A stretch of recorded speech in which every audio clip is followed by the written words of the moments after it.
bersyukur Tuhan karena kami memiliki Tuhan yang begitu setia dan mencintai kami, senantiasa memelihara kehidupan kami hari demi hari. Tuhan, mungkin saat ini kami datang dengan segala beban kehidupan kami, kekhawatiran kami, kelemahan kami, ketakutan kami. Tapi kami datang untuk berlindung di dalam tangan-Mu ya Yesus, supaya biarlah kuasa-Mu melalui urapan Roh Kudus dapat boleh memberikan hati kami kedamaian dan sukacita. Biarlah tidak ada satu hal pun Tuhan yang dapat boleh mendistrak waktu ini, pemikiran kami daripada firman-Mu. Kami serahkan hati kami, pemikiran kami, untuk terbuka lebar untuk belajar firman Tuhan. Aku berdoa Tuhan, biarlah hanya Tuhan yang bersabda pada saat ini, Tuhan yang berfirman, supaya firman itu dapat boleh memberi teguran yang dapat boleh menguatkan dan berubah kehidupan kami, anak-anak-Mu, untuk kami dapat boleh menjadi anak-anak Tuhan yang setia, mengikut Tuhan dengan sungguh-sungguh dari hati kami yang terdalam. Thank you Tuhan, sekali lagi kami berdoa dan berserah hanya di dalam nama Tuhan Yesus, Juru Selamat kami yang hidup. Amin. Silakan duduk family semua. Shalom, selamat sahabat untuk kita semua. Harusnya minggu lalu jadwalku untuk sharing firman Tuhan, tapi karena 1 dan 2 hal kebetulan sakit, gak terlalu fit, jadi di reschedule hari ini. Masih di dalam topik kita bulan ini bicara mengenai priority atau prioritas. Ya, dan judul firman Tuhan hari ini aku beri judul All These Things, semuanya itu. Ya, kita akan belajar banyak dari firman Tuhan, ayat yang sering kali kita dengar, dan mungkin sangat familiar sama kita, yaitu Matius 6 ayat 33. Nah, kita reflect dulu, kita mundur dulu. Di sermon terakhir, ketika aku sharing bulan lalu, kita sudah belajar mengenai value atau nilai, remember?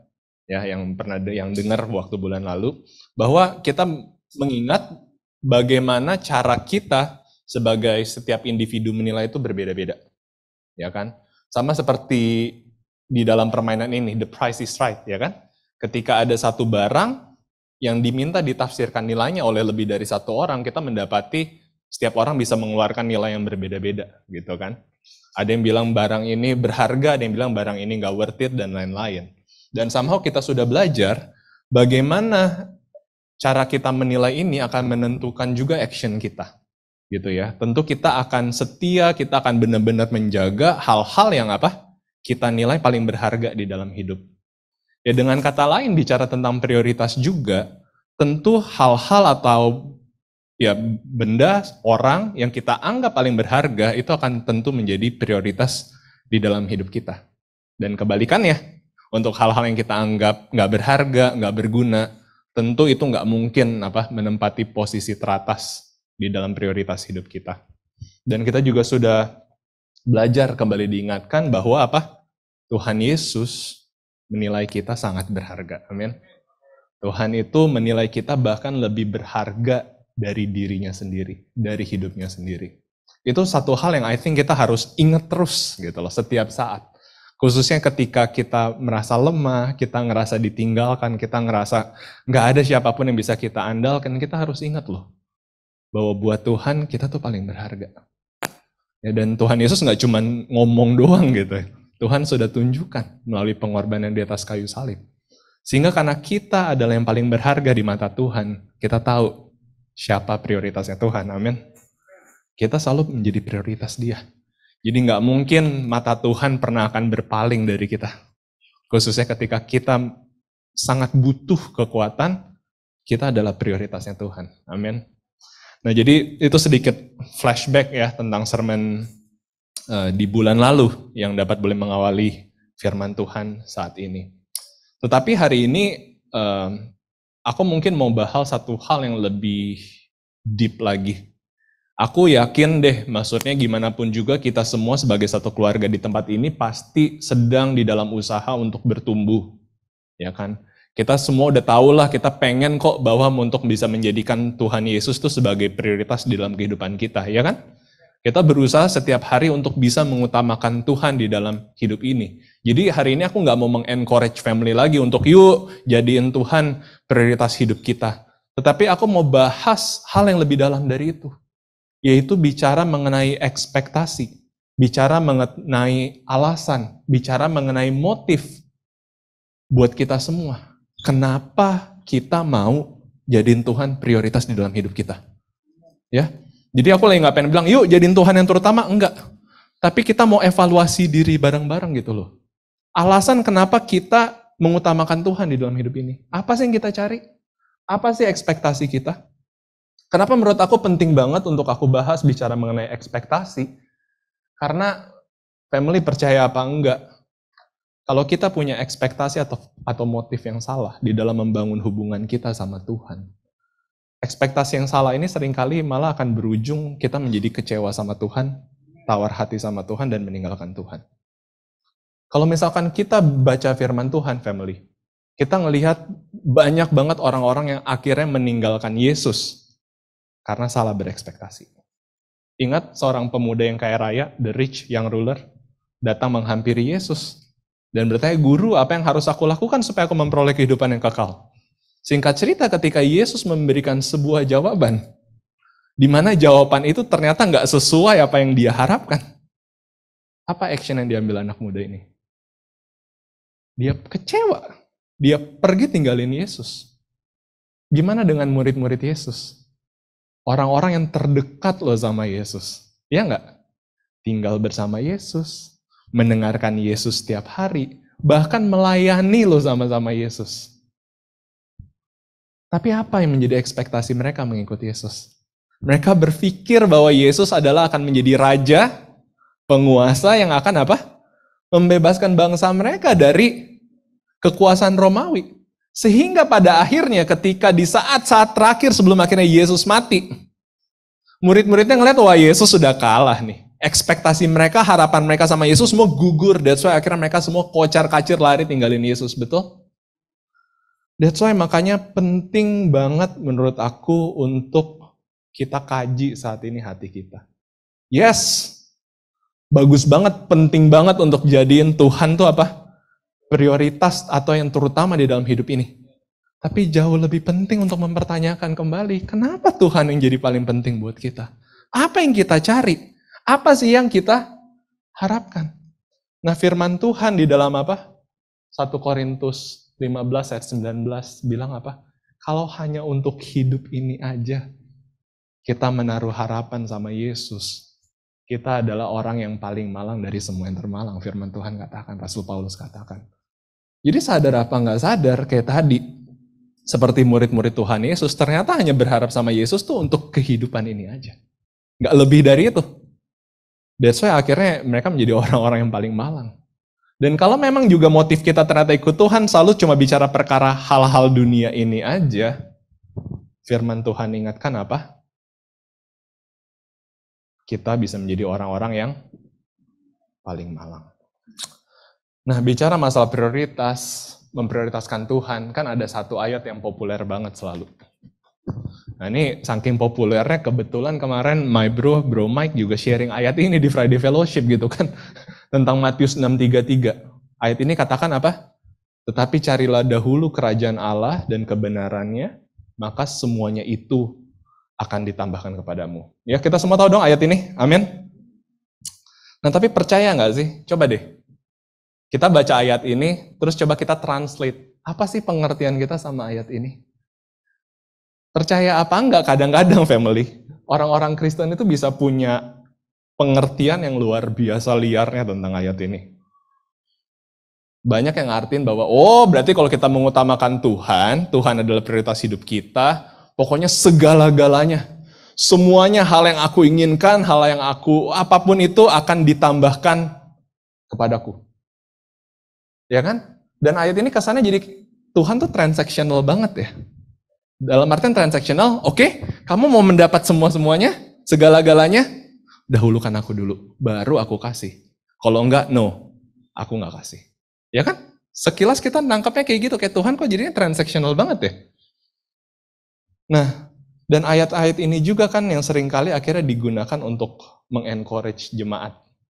Untuk kasih perpuluhan, untuk kasih persembahan, sumbangan ke gereja. Ayo utamain Tuhan. Kasih uangmu, tenang aja nanti semuanya ditambahkan kepadamu berkali-kali lipat. Ya kan? Sangat liar. Sehingga akhirnya apa? Ketika hal itu nggak terjadi, kecewa. Aku udah bantu Tuhan loh, pekerjaan Tuhan banyak loh. Aku udah setia mengembalikan perpuluhan. Bahkan aku men-challenge diriku kembalikan perpuluhan sampai 30%, 40%. Tapi kok Tuhan gak balas berkali-kali lipat? Kecewa. Betul? Nah pertanyaannya, ini salah Tuhan yang gak tepatin janji? Tuhan yang bohong melalui ayat ini? Atau salah kita anak-anaknya? Yang membangun ekspektasi yang salah sama Tuhan. Ya kan? Karena seringkali membaca ayat ini, kita akhirnya membangun prioritas kita atau iman kita itu bukan di atas dasar cinta atau kasih sama Tuhan. Tapi ternyata seringkali kita bangun iman kita tuh di atas dasar ketamakan hati kita, keserakahan kita. Karena pada dasarnya, manusia itu kita ngakuin aja, manusia ini kita tuh selalu pengen lebih, ya nggak sih? Sulit banget kayaknya untuk ngerasa puas tuh. Selalu ada yang kurang aja, pengen lebih. Ya kan? Pada dasarnya manusia tuh kayak gitu. Selalu ingin lebih gitu kan? Kayak lagu ini kan, Never Enough. Remember this song? Never enough, never, never. Never enough for me. Ini manusia banget. Ya kan? Nggak pernah merasa cukup gitu. Selalu kita kadang-kadang tuh bawa ketamakan itu juga di dalam mencari Tuhan. Dengan motif yang sama, dengan ketamakan, kita juga seringkali salah mengartikan ayat di dalam Mazmur 23 ayat 1. Ayat ini bilang apa?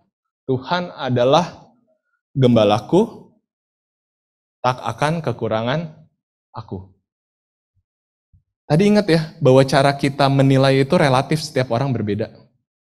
Bicara mengenai tidak kekurangan aku, takkan kekurangan aku. Bicara tidak kekurangan nih family, dalam hal uang aja. Kalau misalkan kita tanya satu persatu di tempat ini, definisi uang berapa sih per bulan, sehingga kita bisa bilang, takkan kekurangan aku. Setuju nggak bahwa kita akan temuin jawaban yang berbeda-beda? Ya nggak?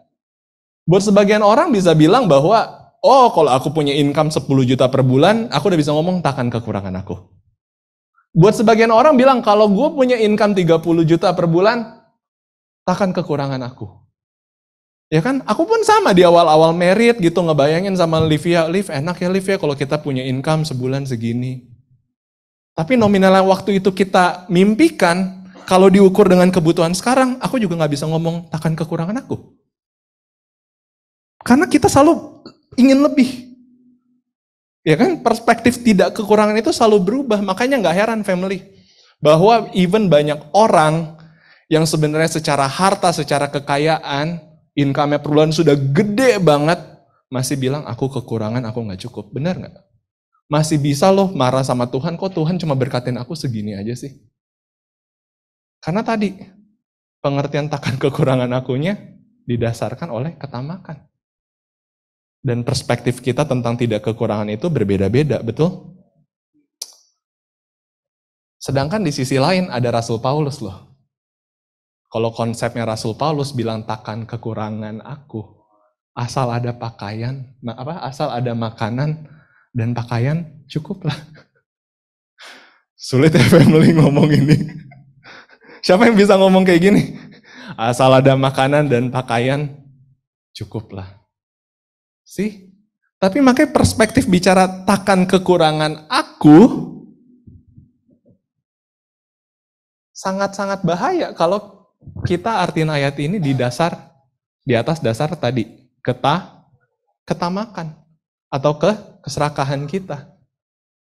Sebenarnya apa sih yang Raja Daud mau sampaikan di Mazmur 23 ayat 1? Ketika dia bilang apa? Tuhan adalah gembalaku, takkan kekurangan aku. Apakah Raja Daud lagi bilang bahwa Raja Daud tuh seperti punya Tuhan yang kayak punya kantong ajaib Doraemon gitu? Intinya kondisi kita nggak akan pernah kekurangan deh. Mau perlu apa, lagi pengen apa, ada kantong ajaib yang tinggal tarik keluar dan semuanya selesai gitu. Apakah seperti itu? Enggak. Raja Daud itu lagi nggak bilang tentang situasi yang nggak pernah ada masalah, nggak pernah ada kekurangan dan lain-lain. Tapi Raja Daud itu lagi bicara mengenai hati. Bahwa hati yang tidak pernah merasa kekurangan. Kenapa? Karena Tuhan adalah gembalanya. Tuhan adalah gembalaku. Christ is enough for me. Itu yang Raja Daud sampaikan. Kalau Tuhan adalah gembalaku, aku udah gak ngerasa kurang lagi. Karena kalau kita baca lanjutannya, family, ayat itu dilanjutkan apa? Walaupun aku harus berjalan di dalam lembah kekelaman, tetapi aku gak takut bahaya. Rasa aku yang udah cukup, gak kekurangan itu gak berubah ketika aku berjalan di lembah kekelaman. Kenapa? Karena di lembah kekelaman itu nyaman? Tentu enggak. Nggak ada kenyamanan sedikit pun di dalam lembah kekelaman, iya nggak? Tetapi hati yang sama tetap bisa bilang, aku nggak akan kekurangan. Karena Tuhan adalah gembalaku. That's the main reason. Tapi kembali lagi, ketamakan, motivasi yang salah, ekspektasi yang salah, membuat kita akhirnya salah mengerti ayat ini juga seringkali. Dan menghancurkan iman kita. Akhirnya ketika kita ngerasa kayak ada kesulitan, bohong berarti Tuhan bukan gembala yang baik. Buktinya aku harus hadapin seperti ini. Karena kita berpikir, takkan kekurangan aku itu merupakan sebuah kondisi yang gak pernah berkekurangan. Tapi sesungguhnya itu sebuah mindset yang timbul karena Tuhan adalah gembala, hati kita selalu ngerasa cukup aja. Hati kita selalu merasa happy. Nah, kembali ke Matius 6 ayat 33. Firman Tuhan katakan, but seek first His kingdom and His righteousness, and all things will be provided to you. Wah, nggak ada yang notice ya. Family notice nggak bahwa ayat Matius 6:33 tidak berkata demikian? Matius 6:33 nggak bilang bahwa and all things will be provided to you. No. Tapi yang benar adalah ayatnya sebenarnya ini. But seek first His kingdom and His righteousness, and all these things. Bukan all things, all these things. Nah tadi, pengertian kita yang liar, seringkali pikirkan kayak tadi kan, bahwa kalau kita dahulin Tuhan, pokoknya semuanya akan ditambahkan sama kita. Tapi enggak. Ayat bahasa Indonesia, semuanya itu. Ayat bahasa Inggrisnya, all these things. This, that, ini, itu adalah kata yang digunakan untuk menunjuk sesuatu, betul nggak? Menunjuk arah.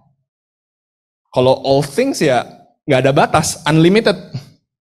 Tapi kalau udah dibilang this, that, ini, itu adalah kata yang digunakan untuk menunjuk ke satu hal.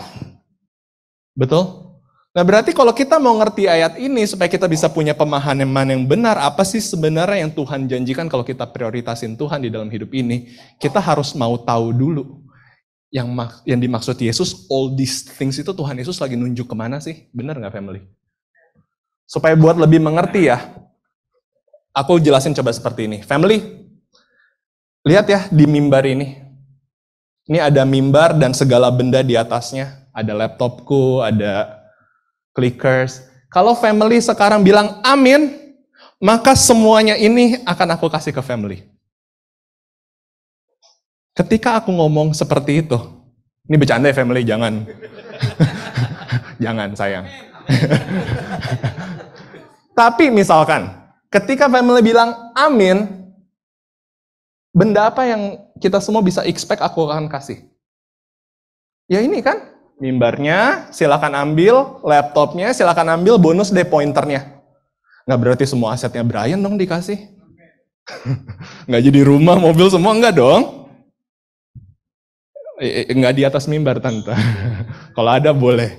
Ya kan? Tapi all these things means pointing to something. That's why makanya kalau kita mau mengerti apa yang Yesus hendak sampaikan, kita harus tahu Yesus lagi pointing kemana. Get it? Dan sayangnya memang hal ini cuma bisa kita dapatkan kalau kita mau membaca ayat ini, jangan cuma ayat ini aja. Tapi baca perikop lengkapnya supaya kita dapat. Nah itu yang seringkali juga kesalahan yang seringkali kita lakukan. Ngertiin firman Tuhan cuma mau baca satu ayat. Akhirnya kita gagal ngertiin konteks keseluruhannya, ditambah dengan ekspektasi kita yang salah, buyarlah kita. Akhirnya seringkali gitu, banyak yang imannya dibangun ekspektasi salah, ujung-ujungnya runtuh juga karena kecewa. Apa yang Yesus coba hendak sampaikan, kita buka di Matius 6 ayat 31 sampai 33, kita akan menemukan bahwa kata all these things itu selalu diulang-ulang di dalam ayat ini. Seolah-olah tuh Yesus tuh benar-benar nggak mau sampai kita tuh hilang fokus. Ditunjuk terus ulang-ulang, all this, all this, all this. Karena memang mungkin Yesus ngerti ayat ini tuh bisa liar banget kalau nggak di pointing out terus kemana mata kita harus melihat. Tadi hayalan kita dengan ketamakan kita liar, semuanya yang kita mau akan ditambahkan sama kita. Do not worry then saying what are we to eat, or what are we to drink, or what are we to wear for clothing. For the Gentiles eagerly seek all these things. Betul? Ada kata lagi, all these things. For your heavenly Father knows that you need all these things. But seek first His kingdom and His righteousness, and all these things will be provided to you. Bayangin, Tuhan Yesus ulang kata all these things 3 kali.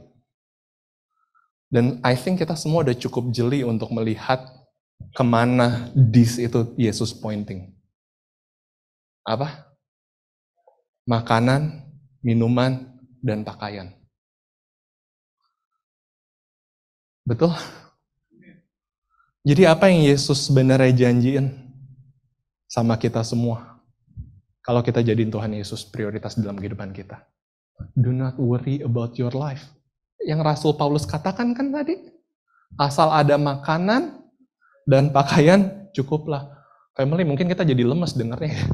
Ya Tuhan, dahulin Tuhan cuma dijanjin ternyata untuk pasti terpelihara secara makanan, pakaian. Tapi konteks ayat ini bicara demikian, family. Bahwa Tuhan janji kita pasti akan tetap hidup. Dalam artian ayat ini bilang kalau kita sedang berada di dalam kesulitan keuangan, kita udah hitung-hitung nih uang cuma cukup buat kita makan sampai akhir bulan aja. Bulan depan udah bingung lagi gimana cara beli makanan. Tiba-tiba dapat nih lowongan pekerjaan, tawaran pekerjaan, atau kesempatan project whatever untuk making money. Tapi kita tahu untuk melakukan itu kita harus melanggar firman Tuhan dan kebenarannya. Tidak sesuai dengan prinsip yang Tuhan mau kita hidupi. Tuhan pengen bilang sama kita, do not worry. Dahulukan Tuhan dan kebenarannya. Hanya itu akan ditambahkan kepadamu. Kamu pasti akan... Walaupun mungkin situasinya kalau kita tolak project itu, kita masih bingung sebenarnya gimana caranya bisa beli makanan bulan depan, masih no clue. Disitulah Tuhan garansi. Family percaya? Disitulah Tuhan garansi, jangan khawatir. Carilah dahulu kerajaanku, pegang imanmu, maka aku akan bertanggung jawab atas hidupmu. Walaupun saat ini kesannya kamu hanya melihat pekerjaan yang tidak benar itu satu-satunya jalan keluarmu untuk bisa makan bulan depan, Tuhan akan bertanggung jawab sama hidupmu. Tenang aja, kamu pasti akan makan, kamu pasti akan tetap hidup. Kamu gak akan mati jika kamu mendahulukan aku. Amin, family. Itu sebenarnya konteks yang Tuhan ajarkan. Yes, our daily needs is something yang Tuhan janji dia akan provide buat kita. Nah, tapi memang ini gak berarti family bahwa Tuhan tuh cuman sanggup kasih kita tuh daily needs saja. Kita percaya? Bukan berarti Tuhan gak sanggup kasih kita lebih dari sekedar kebutuhan primer kehidupan kita. Atau gak berarti juga Tuhan gak pengen kasih kita lebih. Oh berarti melalui ayat ini kita jadi nangkapnya Tuhan gak pengen aku berkelebihan ya. Tuhan gak pengen aku bisa punya barang yang bagus. Tuhan gak mau ya kalau aku punya hidup yang berkelebihan. Enggak demikian. Tuhan tuh Bapa yang baik, remember. Bapa yang baik itu selalu pengen bikin anaknya happy kok. Ya enggak? Kadang-kadang kan aku kayak punya anak kecil gitu yang dia selalu minta kan kadang-kadang sebenarnya gak selalu yang dia butuhkan. Tapi dasar kita sayang kadang-kadang kita ngalah kok, kita beliin buat anak kita supaya dia happy. Tuhan sama kok sama kita. Cuman kita harus mengerti, Tuhan bisa berkati kita lebih, Tuhan mau berkati kita lebih, Tuhan akan provide lebih dari sekedar daily needs selama itu sesuai dengan kapasitas yang dia percayakan sama kita. Selama harta itu Tuhan tahu nggak akan menjadi kutuk buat kita. Tetapi pada hakikatnya bukan itu yang Tuhan janjiin. Ya. Tapi family seandainya Ya, seandainya aja bahwa ayat ini secara eksplisit bilang sama kita semua bahwa semuanya itu betul kemewahan dunia ini. Oke, get it yang aku mau coba sampaikan. Kan kita udah tahu nih, ayat itu sebenarnya nggak lagi bicara tentang semua kemewahan kan, tapi bicara daily needs. Tapi seandainya ayat itu memang benar-benar berkata secara eksplisit, ini bicara tentang semua harta dunia. Dan betul-betul Tuhan bilang, oke, kalau kamu dahulin aku, tenang aja, semua kemewahan dunia akan aku kasih sama kamu. Anggap ayat ini bicara seperti itu. Ini mungkin seperti tricky ya family, tapi ingat loh, di ayat ini semuanya itu hanya tambahan. Bener gak? Semuanya itu, biarpun itu kemewahan, ayat ini bilang itu hanya ditambahkan, itu hanya tambahan. Cuman add on. Cuma add on. Ya kan? Beli apa? Beli handphone, gratis casing atau gratis anti gores, add on. Ya kan?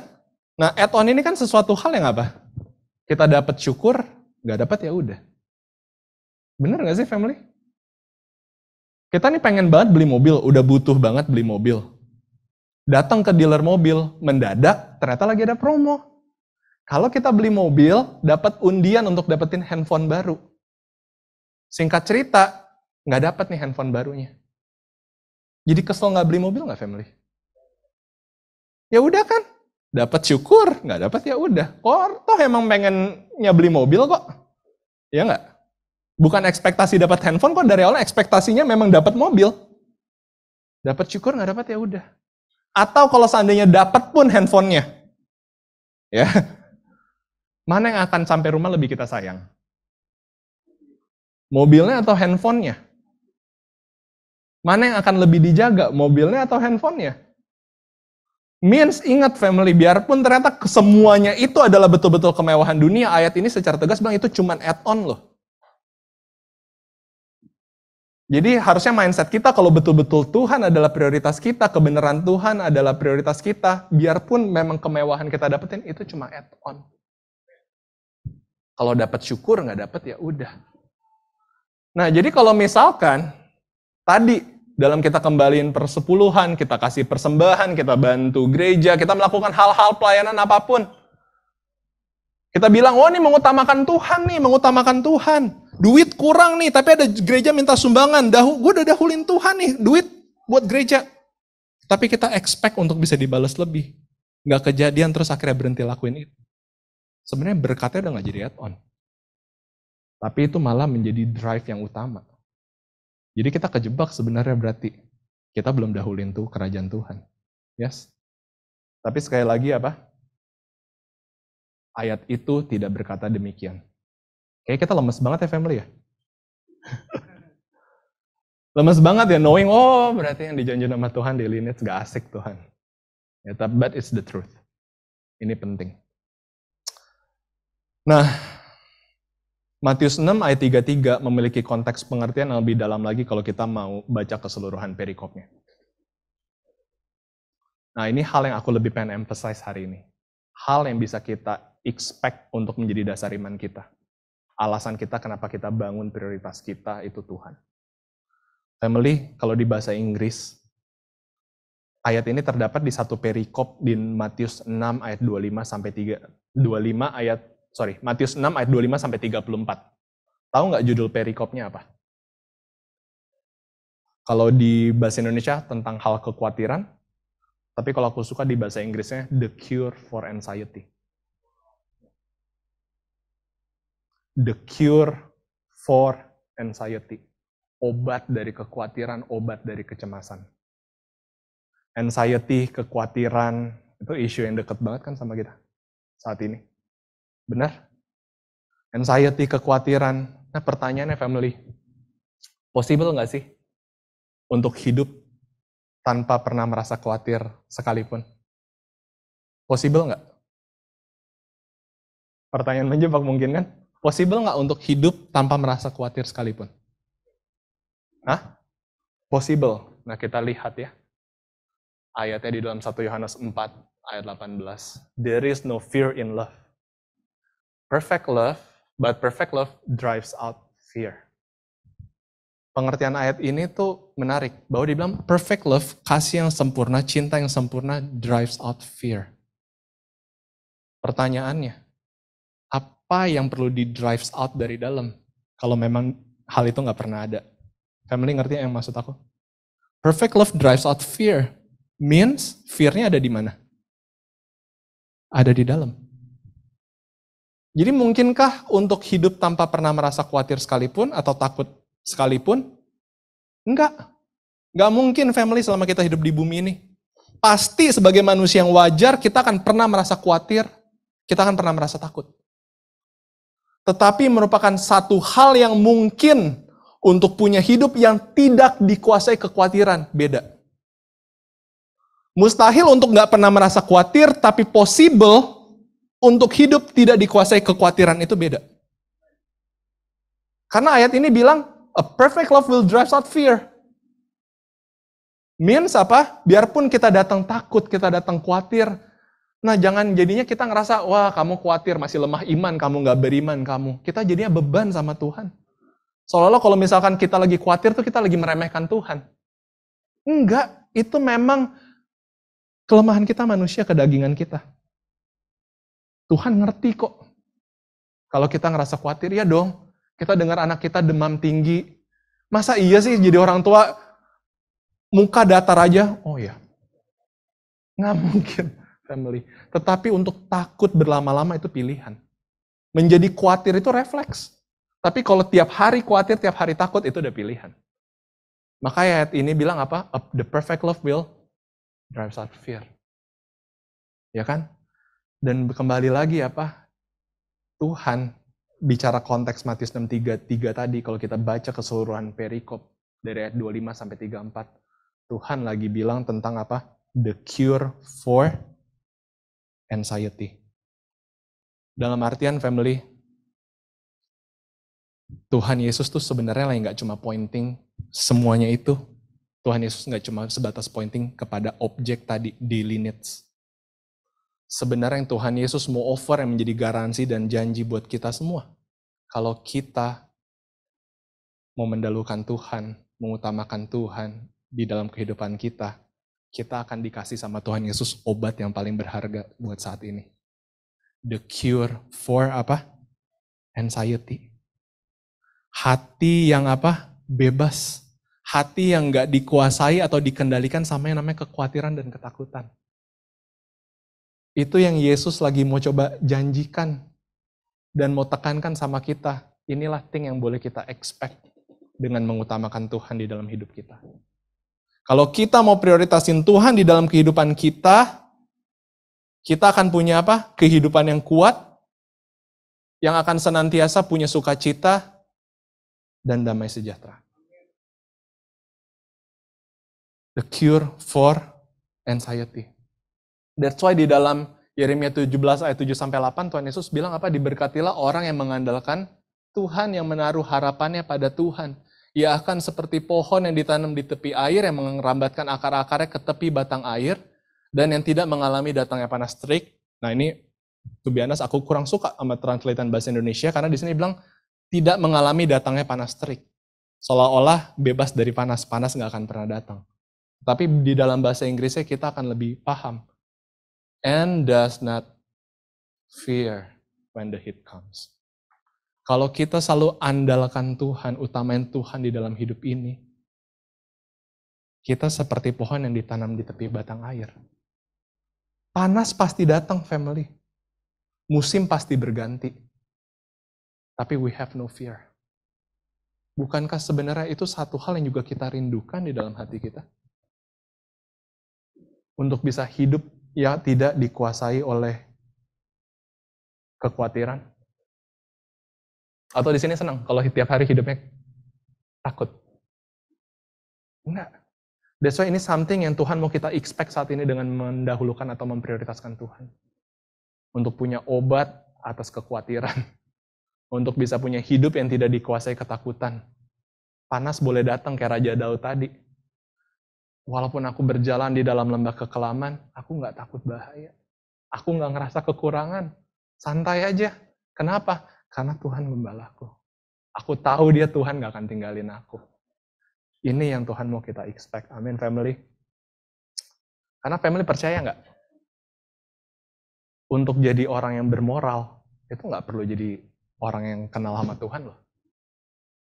Apa harus menjadi orang Kristen baru bisa jadi orang yang bermoral?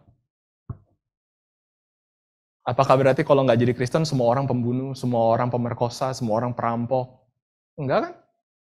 Mungkin untuk menjadi seseorang yang bermoral, menaati hukum, walaupun dia nggak kenal Tuhan. Tetapi family, satu hal yang mustahil. Untuk menjadi orang yang hidupnya penuh sukacita, damai sejahtera, kalau nggak kenal dan dekat sama Tuhan. Percaya nggak family? Mustahil. Kita bisa menjadi pemelihara hukum tanpa kenal dan dekat sama Tuhan, tapi mustahil kita bisa punya hidup yang kuat, yang nggak dikuasai kekhawatiran, ketakutan, kalau kita nggak percaya dan nggak dekat sama Tuhan. Kenapa? Karena joy and peace, sukacita dan damai sejahtera, itu sesungguhnya adalah promise yang Tuhan mau kasih sama kita. Dan itu hanya bisa digapai dengan mendahulukan Tuhan. Kenapa? Karena joy and peace itu adalah fruit of spirit. Buah yang lahir dari roh. Buah yang dilahir oleh karena ada roh Tuhan di dalam hidup kita dan menguasai kehidupan kita. Jadi apa? Merupakan satu hal yang harus dan perlu kita harapkan. Rubah ekspektasi kita sama Tuhan saat ini. Kalau kita berpikir, aku mau utamain Tuhan, prioritasin Tuhan, supaya aku jadi kaya, supaya semua hal yang aku mau, aku akan bisa dapatkan. Tuhan mau kita mencari satu hal yang lebih besar dari itu. Bahwa dengan setia sama Tuhan, you won't have to be worry. Daily needs-mu akan dipelihara, dan paling penting, cara kamu menjalani hidup pun akan berubah. Kamu akan seperti pohon tadi yang kuat. Yang selalu season ganti tetap firm. Nggak khawatir, nggak lemah, nggak dikit-dikit roboh, nggak mental breakdown, no. Karena family, hidup ini akan sangat luar biasa kualitasnya kan. Kalau setiap hari itu kita punya joy. Pernah berada di dalam situasi yang panik, cemas, mau mikir aja susah. Tapi coba di dalam situasi yang genting kita masih punya peace. Kita masih bisa berpikir jalan keluar yang rasional. Itu yang Tuhan mau kasih sama kita, anak-anaknya. Seringkali yang kita cari itu ternyata yang kita harapin sama Tuhan itu sebenarnya bukan joy tapi happiness. Ya kan? Tuhan, aku mau kaya.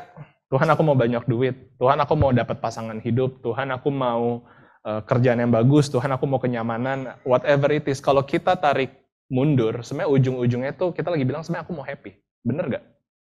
Dan tadi kekayaan, pasangan hidup, itu merupakan sebuah instrumen yang kita pikir itu akan bikin kita happy. Yes? Oh nggak ada yang, semua mau happy dong di sini? Amin? Ya kan? Kenapa kita mau punya banyak uang? Supaya kita happy. Ya kan? Ujungnya sebenarnya setiap manusia itu pengen happy. Yang dicari itu adalah happiness. Tetapi yang Tuhan mau kasih sebenarnya bukan happiness, tapi joy. Ada satu perbandingan yang bagus aku lihat ya, untuk bisa kita ngebedain apa itu happiness, apa itu joy. Dibilang happiness itu a feeling based on circumstances. Happiness itu berarti ada sebuah perasaan yang merespon sebuah keadaan. It means sangat tergantung dari apa yang terjadi di sekitar kita. Makanya sifatnya itu temporary atau euforia. Itu happiness. Sangat dipengaruhi berubah oleh keadaan. Tapi fakta loh family. Kalau misal kita baru beli barang baru nih, happy nggak? Punya barang baru. Punya sepatu baru. Aku happy sekali. Ya kan? Happy banget. Tetapi coba 2 minggu lagi. Habis sepatunya udah dipakai beberapa kali, happy-nya masih sama? Coba punya mobil baru, happy? Happy dong, disayang-sayang, dijaga-jaga, dijadiin konten. 3 bulan deh, 3 bulan. Happy-nya masih sama? Hah? Ada yang masih sama, 1 tahun, 2 tahun. Pasti ada batasnya. Ya kan? Karena happy itu selalu ditentukan sama apa tadi? Circumstances. Ya, betapa rentannya sebenarnya happiness itu. Nah, ini yang membuat kita sering sadar nggak sadar, makanya masih bisa marah dan kecewa sama Tuhan di meja makan kan? Kalau ada makanan loh depan kita loh. Kita masih bisa makan loh. Kita masih bisa marah loh sama Tuhan. Kenapa? Karena ternyata makanan itu nggak bikin kita happy lagi, udah biasa. Kita bisa marah sama Tuhan sambil nyetir. Loh, tuh mobil udah nggak bikin kita happy lagi. Ya kan, kita udah anggap biasa. Kita marah sama Tuhan pas lagi mau tidur di atas ranjang kita. Loh, ada rumah loh. Hidup kita masih dipelihara loh, ada tempat tinggal. Tapi kan udah gak bikin kita happy lagi. That's why seringkali tadi sebenarnya motif kita yang sering salah dalam membangun prioritas Tuhan, karena yang kita cari itu selalu happiness. That's why kita selalu expect Tuhan menstimulus terus supaya kita happy. Betul? Tuhan tolong supaya aku ada project. Tuhan kasih project, mulai gak puas. Tuhan kasih lebih banyak project lagi. Tuhan kasih lebih banyak project lagi. Tuhan mau lebih banyak project lagi. Kali ini gak dapat. Tuhan jahat. Kenapa? Karena semua yang itu udah gak bikin kita happy. Tetapi joy berbeda. An attitude that defies circumstances. Gak dipengaruhi keadaan. Ini datangnya dari dalam. Makanya dia lebih stable dan apa? Dia eternal. Dan ini yang kita bisa expect family sekali lagi melalui Matius 6 ayat 33 dan secara lebih luas Matius 6 ayat 25 sampai 34. Bahwa apa? Kalau kita mau mengutamakan Tuhan, mencari kerajaan Tuhan dan kebenarannya, Tuhan garansi sama kita. Jangan takut lagi tentang our daily needs, kamu pasti hidup dan Tuhan pelihara. Tapi yang terlebih penting, kamu akan menyaksikan hidupmu akan Tuhan rubah. Kalau kita tadinya datang sebagai orang, anak-anak Tuhan yang dipenuhi ketakutan, dipenuhi kekhawatiran, dipenuhi anxiety, kita anak-anak Tuhan yang lemah. Kalau kita mau utamain Tuhan, dekat sama Tuhan, kita akan melihat personality kita berubah. Tuhan akan buat kita orang-orang yang dipenuhi oleh buah roh. Joy and peace. Yes, sekali kita akan datang takut, akan datang khawatir, tapi kekhawatiran dan ketakutan itu nggak akan pernah kuasain hidup kita. Kita akan tetap hidup kuat. Hari demi hari, kita nggak akan pernah tawar hati sama Tuhan. Kita akan bisa bilang kayak yang Raja Daud bilang apa? Tuhan adalah gembalaku, akan kekurangan aku. Biarpun situasinya orang bilang, lu kurang banget. Enggak, aku nggak kekurangan. Ya, karena aku tahu apa Tuhan adalah gembalaku. Family ini yang aku mau encourage untuk kita semua. Aku dan family, semua.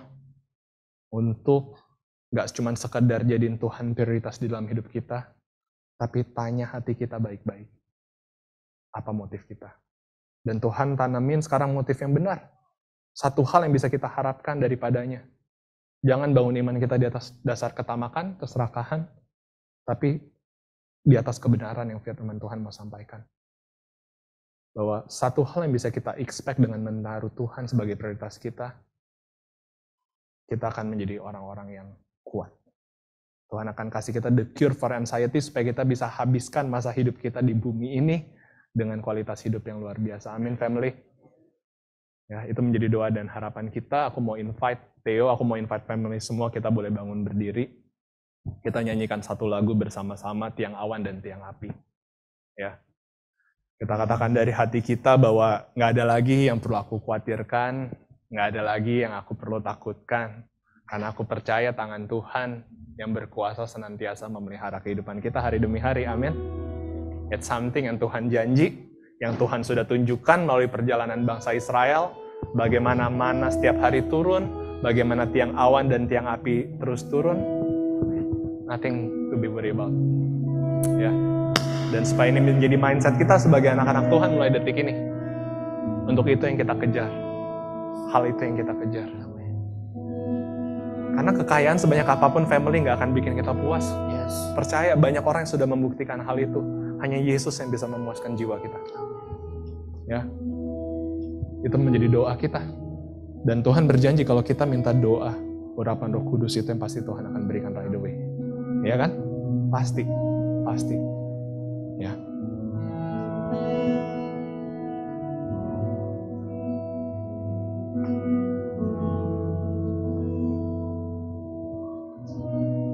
Ku tak perlu khawatir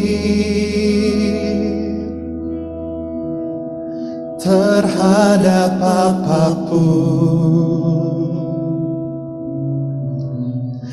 Tangan-Mu yang penuh kasih menopangku tanpa henti. Ku tak perlu takut untuk melangkah maju. Hadirat-Mu yang berkuasa menjagaku senantiasa. Seperti tiang awan yang menyeduhkan dari terik siang. Hatiku selalu tenang di dalam tangan-Mu Tuhan. Seperti tiang api yang menerangi dari gelap malam. Kau menjagai hidupku dengan kebaikan-Mu. Amin, family. Kita nyanyi dengan lebih penuh keyakinan bahwa mulai detik ini kita nggak perlu khawatir tentang apapun juga ya. Ku tak perlu khawatir terhadap apapun. Tangan-Mu yang penuh kasih menopangku tanpa henti. Ku tak perlu takut untuk melangkah maju. Hadirat-Mu yang berkuasa menjagaku senantiasa. Seperti tiang awan yang meneduhkan dari terik siang. Hatiku selalu tenang di dalam tangan-Mu Tuhan. Seperti tiang api yang menerangi dari gelap malam. Kau menjagai hidupku dengan kebaikan-Mu.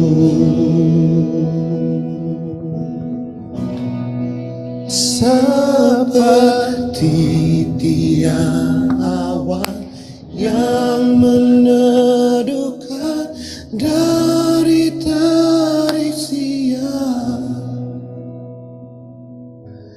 Hatiku selalu tenang di dalam tangan-Mu Tuhan.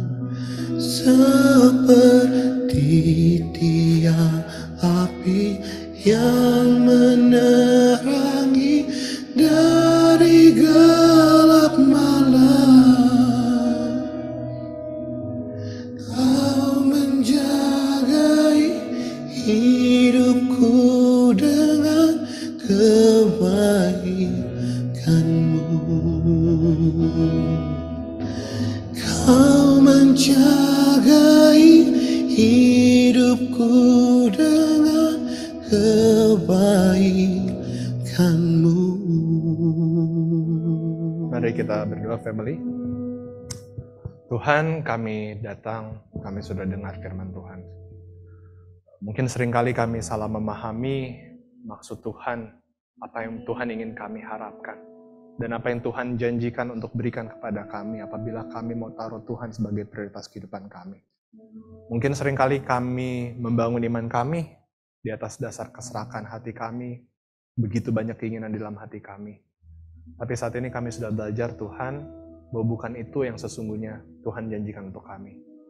Yang Tuhan mau dari kami sebagai anak-anak-Mu adalah dapat boleh menjadi anak-anak Tuhan yang dapat boleh hidup lepas dan tidak dikendalikan oleh ketakutan dan kekhawatiran.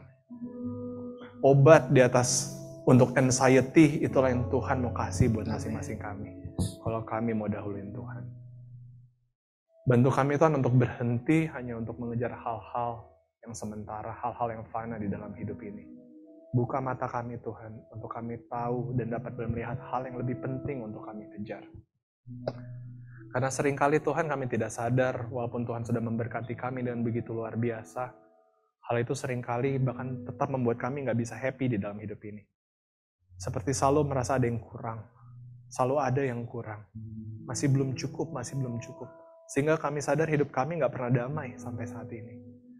Tapi Tuhan, kami sudah belajar bahwa apabila harta dan seluruh kenyamanan dunia yang kami kejar, gak akan pernah Tuhan kami memiliki rasa yang cukup dari hati kami. Bantu kami Tuhan untuk bisa melihat bahwa semuanya itu sia-sia. Rubah hati kami Tuhan untuk dapat boleh mampu berkata bahwa Christ is enough for us. Bahwa karena Tuhan Yesus adalah gembala kami, that's why kami gak pernah merasa kekurangan. Walaupun di dalam hidup ini musim akan berganti, kami akan sesekali berjalan di dalam lembah kekelaman. Tapi kedamaian dan sukacita itu gak pernah hilang. Kami gak pernah larut di dalam ketakutan. Kami gak pernah larut di dalam kekhawatiran. Tuhan itu yang kami perlukan dan kami inginkan mulai detik ini. Biarlah Tuhan mulai saat ini, itulah yang menjadi landasan iman kami. Itulah yang kami harapkan daripada Tuhan. Supaya kami dapat menjadi anak-anak Tuhan yang kuat, setia, terus bertumbuh, berbuah, sampai Tuhan Yesus datang yang kedua kali. Thank you Tuhan Yesus, thank you, kami bersyukur dan berdoanya di dalam nama Yesus Juru Selamat kami. Amin.